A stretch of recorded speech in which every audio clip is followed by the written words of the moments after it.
ಬೋನ್ opening, back ಬೋನ್ opening ಇದು exercise ನೋಡಿ ಯಾವ ರೀತಿ ಯೋಗ ಮಾಡೋದು ನೋಡಿ.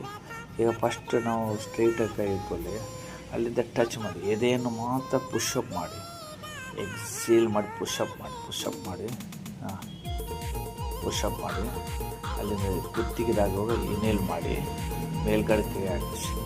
ಈ ರೀತಿ ಮಾಡೋದರಿಂದ ಬ್ಯಾಕ್ ಬೋನ್ ಓಪನಿಂಗ್ ಮಾಡೋದರಿಂದ ನಿಮಗೆ ಕಂಪ್ಯೂಟರ್ಸ್ ಇಂಜಿನಿಯರ್ಸ್ ಕುಳಿತುಕೊಳ್ಳುವ ಕೆಲಸ ಕಂಪ್ಯೂಟರ್ ಎಲ್ಲ ಇದು ಒಳ್ಳೆಯದು. ಮತ್ತು ಕುತ್ತಿಗೆ ಮತ್ತು ಭುಜನೂ ಕಡಿತಾ ಹೋಗ್ತದೆ, ಡೀಪ್ ಬ್ರೀತಿಂಗ್ ಆಗ್ತದೆ,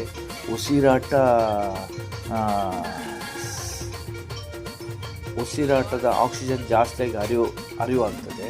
ಮತ್ತು ಫ್ಲೆಕ್ಸಿಬಿಲಿಟಿ ಚಾಲನೆ ಸಾಮರ್ಥ್ಯ ಜಾಸ್ತಿ ಆಗ್ತದೆ, ಒತ್ತಡ ನಿವಾರಣೆ ಆಗ್ತದೆ, ಮತ್ತು ಬ್ರೈನಿಗೆ ತುಂಬ ಒಳ್ಳೆಯದು.